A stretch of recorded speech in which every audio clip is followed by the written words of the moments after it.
결혼한 지 2년 된 초보주부입니다. 곧 있으면 결혼기념일입니다.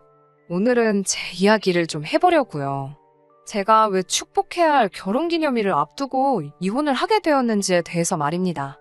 신랑과는 소개로 만났고 반년에 결혼까지 하게 되었습니다.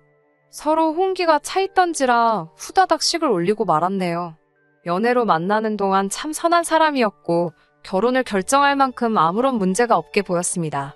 그 뒤로도 같이 신혼집을 꾸리고 결혼 생활을 이어오면서도 아무런 문제가 없었지요.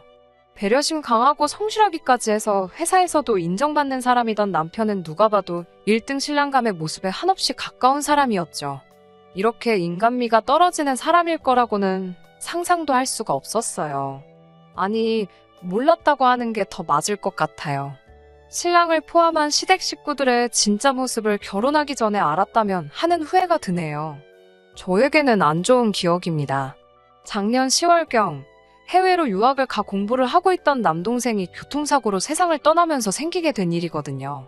저의 남동생은 저와도 나이 터울이 많아 나는 터라 저도 애지중지 이뻐했고 늦게 찾아온 막내이다 보니 온 가족의 사랑을 받으며 자란 아이였어요.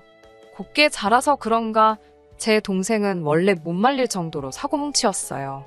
남들 공부할 때 놀기만 했으니 대학 문턱은커녕 근처도 가볼 수 없었어요. 하루는 제가 정신 좀 차리고 살라며 타이른 적이 있는데 동생도 나름 고민이 많았더라고요. 집안 형편이 넉넉한 편은 아니라서 동생이 대학을 가려면 학자금 대출을 받아야만 했습니다. 그런데 부모님께서 왜 대출을 받냐고 본인들이 해주시겠다고 하여 그렇게 알고 있었는데 그 나이에 어머니가 어디 취직하실 수 있었겠어요. 결국 동네 마트형 슈퍼마켓에 캐셔로 취직을 하셨어요. 그런데 동생이 우연찮게 진상 손님에게 갑질당하는 어머니를 봤는가 봐요. 그 뒤로부터 엄마 고생시켜가며 모아놓은 그런 돈으로 대학을 가고 싶지 않다고 하더라고요. 저는 철없는 소리 하지 말라고 동생을 나무랐어요. 그렇게 혼자 소갈이하고 아무 말도 안 해봐야 누구 알아주는 사람 하나 없다고요. 그리고 당시에 모아둔 돈 500만 원을 동생한테 줬습니다. 이걸로 일단 공부가 되었든 뭐라도 시작해보라고요. 다행히 동생은 군대 다녀온 뒤로 완전히 정신을 차려서 뒤늦게 공부 시작해서 남들보다 한참 늦었지만 결국 대학교에 들어갈 수 있었고 혼자서 공부를 더 하다가 욕심이 생겼는지 혼자서 유학까지 결정했어요. 온 가족들이 혼자 보내는 게 마음에 걸리긴 했지만 그래도 스스로 저 정도까지 하게 된 모습이 자랑스러워서 모두 응원해줬습니다. 저도 마찬가지였고요. 아무튼 그런 남동생이 학교 공부를 마치고 돌아오는 길에 음주운전으로 과속하는 차량에 치여버리게 되었고 음주운전이다 보니 사고 후 신고도 없었고 그대로 뺑소니를 해버렸다고 합니다. 그래서 인적 드문 밤길에 혼자 쓰러져 있던 남동생은 제대로 된 치료도 받지 못하고 길가에서 사망하게 되었고요. 느닷없는 날벼락의 친정 식구들은 모두 초죽음이 되어버렸지요. 사망 선고를 받은 날로부터 동생의 시신을 인도받는 데까지도 무슨 서류와 절차가 그렇게도 많은지 하루하루 어머니와 아버지가 슬픔과 걱정에 야위어가는 게 눈에 보이더라고요. 저도 그동안 친정 부모님 곁에서 두 분을 지켜드렸고요. 아무튼 공항에서 동생의 시신을 인도받는데 어머니는 그 자리에서 아주 혼절을 해버리고 말았어요. 결혼도 못하고 죽은 동생, 장례도 변변히 치러주지 못하고 어머니께서 자주 다니시는 절에 맡기고 제를 올려주는 것으로 만족해야 했습니다. 그런데 죽은 남동생 앞으로 보험금이며 보상금 같은 게 제법 많이 나왔어요. 미국으로 유학을 가면서 들었던 유학생보험부터 남동생의 절친이었던 친구가 보험 설계사 일을 시작하면서 들어달라고 부탁했던 생명보험도 있었나 봐요. 엄마는 아직 꿈도 못 펼쳐본 우리 아들 죽은 대가로 받은 돈이라고 생각하면 내 수중에 들어와 있다 한들 쓸 수나 있겠냐고 대성통곡하셨고 아버지도 이게 우리 막내 목숨값이냐고 그것과 바꾼 대가가 이거냐며 같이 울부짖으셨습니다.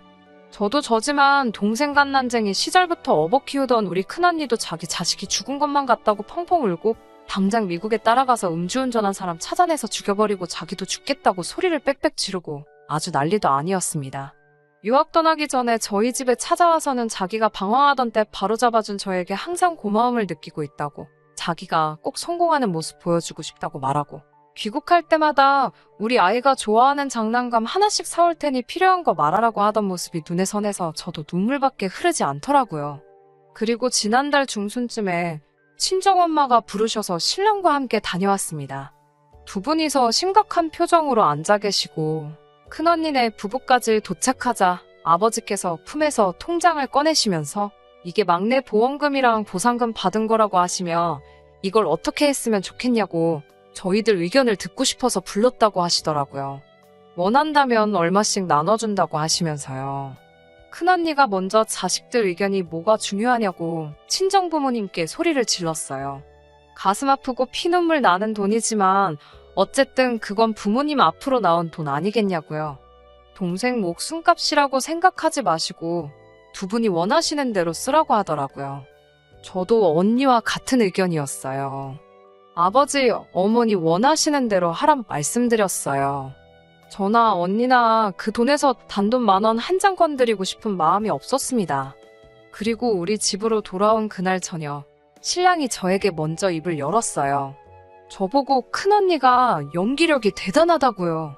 무슨 소린가 해서 연기력, 무슨 연기력? 하고 대답을 했지요.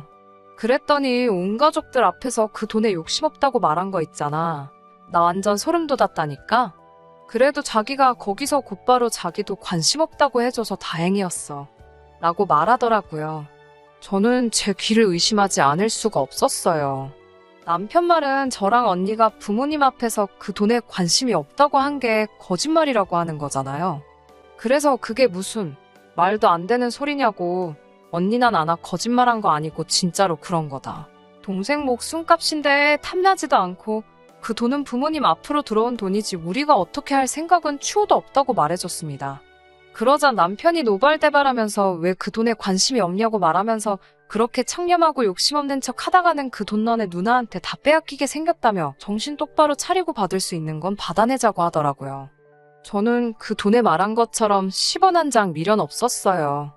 그래서 그 돈은 우리 것이 아니고 우리 부모님 거라고 말했어요.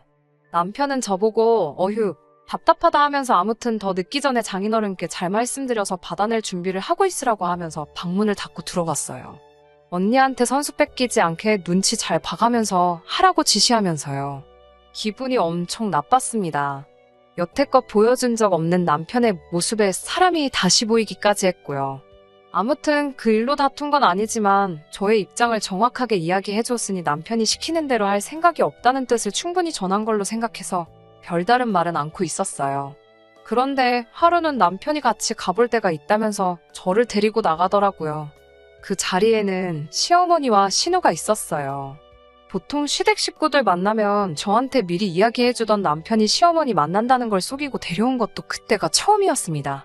남편이 이미 이야기했는지 제가 장소에 도착하자마자 대뜸 저에게 한다는 소리가 잘 지냈냐 같은 안부를 묻는 말이 아니고 친정에 하루빨리 이야기해서 그 돈을 받아오라고 하는 것 아니겠어요? 저는 분명히 제 입장을 남편에게 충분히 전달했다고 생각했는데 이걸 자기 가족들한테까지 공개하고 돈까지 받아오라고 시키는 시어머니 모습을 보니 기가 막히더라고요. 솟구치는 열을 억누르며 저는 그 돈을 받아올 생각이 없는데 남편도 그렇고 왜 자꾸 제가 그 돈을 꼭 받아와야 하는 것처럼 하는지 모르겠다고 제가 왜 받아와야 하고 받아오면 어쩔 것인지 물어봤습니다. 그러자 시어머니가 우리 딸 그러니까 저에게는 신우이죠. 아무튼 신우가 아파트 청약에 당첨되었다고 말하며 강남은 아니지만 요즘 재개발되면서 뜨고 있는 엄청 핫한 지역이라고 설명하더라고요. 운이 중요한 일이지만 신우가 다 미래를 내다보는 눈이 있고 실력이 있어서 당첨된 거 아니겠냐 하며 자랑하듯 말입니다. 아무튼 그렇다고 그 아파트를 당장 살 돈도 없고 대출도 전부 나오지 않을 것 같아 딱지를 피를 받고 팔아야 하나 고민하고 있는 와중이었는데 제 남동생의 보험금 소식을 들었다고 하시며 아주 난감하던 차에 잘 됐다고 저보고 친정에서 그 돈을 받아와 신우 당첨된 아파트를 사주라고 하는 거 아니겠어요. 신우가 옆에서 잘난 척하면서 거드는데 언니 저도 곧 있으면 결혼 생각해야 하는데 서울에 신축 아파트 한 채 제 이름으로 가지고 있으면 미래 배우자 직업이 바뀐다고 말하며 자기가 돈 많은 남자던 사짜 직업 들어가는 전문직 남자건 나중에 잘 되면 저한테 섭섭치 않게 하지 않겠느냐며 꼭 좀 부탁한다고 보태더군요. 그러니까 그 집을 자기가 시집갈 때까지 쥐고 있겠다는 건 그 보험금 받아다가 집 사고 팔아서 차액을 남겨서 돌려주겠다는 뜻도 아니잖아요. 그냥 자기 집 사야 되는데 돈 달라고 하는 거나 다름없는 태도에 어이가 없어서 아무 대답도 안 하고 있는데 신우가 제가 반응이 없자 하는 말이 가관이었습니다. 자기가 시집갈 때 원래 저한테 냉장고 아니면 세탁기 중 둘 중에 하나를 받으려고 했는데 그 집 사는 돈 도와주면 혼수 선물을 면제해주겠다고요. 아니, 제가 그 돈을 해주던 안 해주던 간에 애초부터 신우 결혼할 때 20만 원 이상 줄 생각이 없었거든요.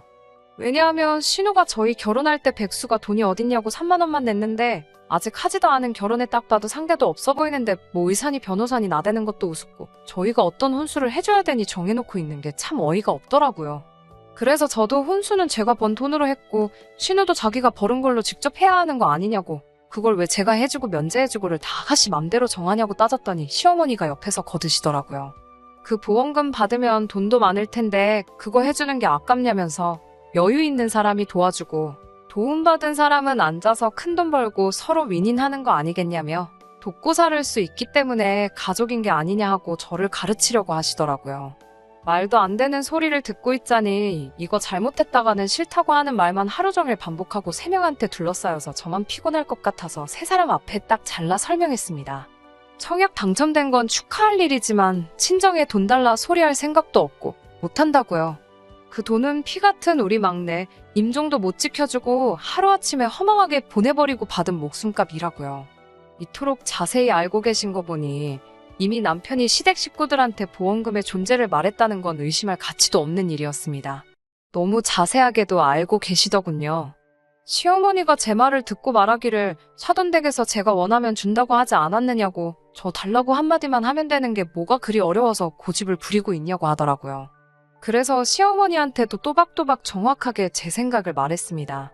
그러니까 지금 제 동생 죽어서 나온 보험금 우리 부모님 가슴 아파서 받은 돈 그대로 10원 하나 쓰지 않고 두고만 있는 동생 목숨값을 내 시누이 아파트 청약 당첨된 집 사줘야 한다고 우리 부모님한테 받아내라고 하시는 말씀이신가요?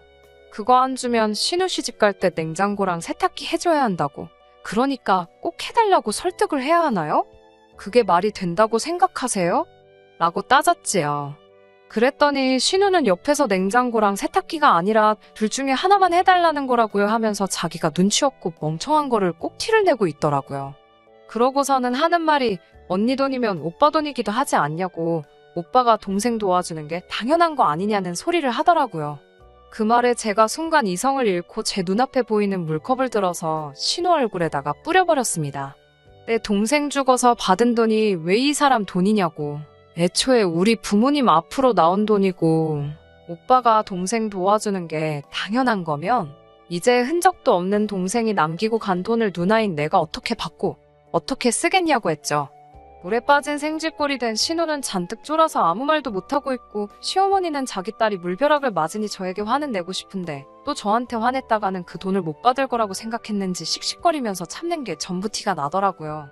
더 말해봤자 당장에 제 고집 꺾지 못할 거 눈치챘는지 아무튼 남편하고 저희 부모님하고도 잘 상의해보라고 말하고는 신우 데리고 돌아가시더군요. 두 사람 돌아가자마자 신랑은 얼굴이 시뻘개져서는 자기 엄마한테 대하는 태도가 그게 뭐며 지 동생한테 물은 왜 뿌렸냐고 성질을 내길래 저도 같이 소리 지르며 한판했어요. 좋은 게 좋은 거 아니냐고 자기도 그 돈이 있으면 신우 청약된 집 자기 돈 주고 사주고 싶다고 하더군요. 부동산으로 이익 보는 건 안 봐도 뻔한 일인데 자기 동생 득 보는 게 배가 아파서 그러냐며 저에게 뭐라 하더군요. 저는 죽어도 그렇게는 못한다고 하니 또 애꿎은 우리 큰언니 이야기 꺼내면서 그러다가 언니한테 다 뺏겨봐야지 정신 차릴 거냐고 장인 장모님 살아봐야 얼마나 더 사시겠냐며 써도 남을 돈인데 일부만 받아서 조금 쓰는 게 어디가 어때서 고집을 부리고 있냐고 여러 사람 피곤하게 하지 말고 당장이라도 장인 장모님하고 통화를 하라고 소리치더라고요. 저는 포기했어요. 부모님께 물어볼 생각이 있는 게 아니고 절대로 저는 이 일에 대해서 어떠한 반응도 대꾸도 하지 않고 전부 다 무시해버리기로 했습니다.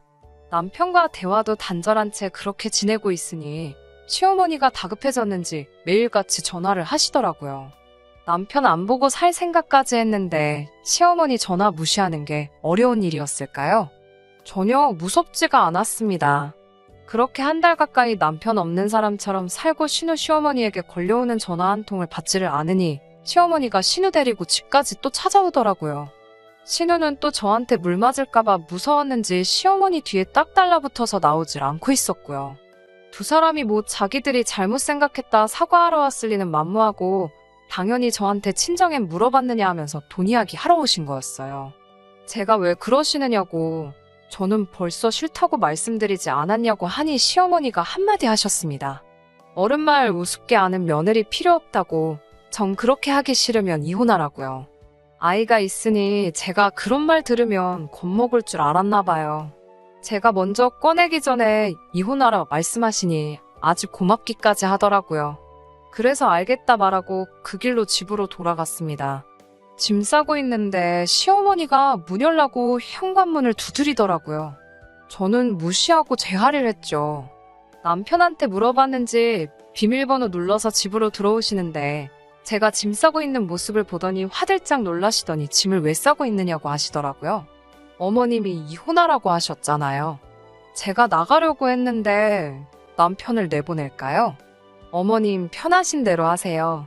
라고 말하니 당황해서 말도 잇지 못하고 계시고, 시어머니가 저 집 나가게 생겼다고 남편에게 연락을 했는지 회사에 있어야 할 남편도 얼마 안 있어서 집에 도착하더라고요. 집에 도착한 남편은 이미 자초지종을 듣고 왔는지 저한테 뭐 하는 거냐며 제가 싸놓은 가방부터 뺏어버리더군요. 처남 죽은 돈으로 내 동생 집 사달라는 게 아니라고, 어쨌든 그 집만 사놓으면 피 받고 파는 것보다 훨씬 더 이득을 볼 텐데 당장 그 집값을 마련하기가 힘드니 잠깐만 쓰겠다는 거라고 말을 바꾸더라고요. 일단 집을 사고 나서 담보로 대출을 받아 그 돈만큼을 다시 저희 부모님한테 갚겠다고요. 그러니까 사실 따지고 보면 저희 부모님한테서 나가는 돈이 한 푼도 없는 거라고, 잠깐 빌려만 쓰는 거라고 해명을 하더라고요. 애초에 처음부터 그렇게 말했어도 제가 저희 부모님께 물어볼 생각이 있던 것도 아니지만 막상 돈 나올 구멍인 제가 이혼까지 결심했다고 하니 잔뜩 쫄아있는 온 시댁 식구 모습이 볼만하더라고요. 더는 듣기 싫다고 말하고, 너네 엄마 입에서 이혼 이야기 나온 김에 이 상황에 우리는 이렇게 끝내는 게 맞는 것 같다고 말해줬습니다. 그랬더니 애는 어떻게 하냐고, 너 애를 아빠 없이 키울 생각이냐고 협박하듯이 말하더라고요. 아직 양육권이 결정된 것도 아닌데 아빠 없이 키운다는 소리가 나오냐고, 너 생각보다 우리 결혼 생활에 미련이 많이 없는가 보구나. 하고 남편 밀치고 문 앞 지키고 있던 신우랑 시어머니 밀치고 밖으로 나와버렸습니다. 그리고 결혼기념일을 앞두고 완벽한 남이 되고 말았어요. 이런 일이 있을 줄 알고 의도한 건 아닌데 신혼집 구할 당시에 전세를 공동임차인으로 해서 공동명의로 구했거든요. 추가 대출 받는데 힘들어서 그렇게 하면 득보다는 실이 더 많다고 들었는데 그때는 시어머니가 반년 만에 결혼하는 제가 못 믿어서 그랬는지 굳이 공동명의로 해야 한다고 노래를 부르셨거든요. 저를 못 믿는가 해서 그 당시에는 조금 서운하기도 했는데 오히려 그렇게 해놓은 게 이렇게 요긴하게 쓰일 줄은 몰랐습니다. 덕분에 신혼집 구할 때 들어갔던 돈 그대로 들고 나올 수 있었고, 남편은 졸지에 전세금마저 빠지니 오갈 데가 없어져서 다시 시부모님 집으로 갔다고 하네요.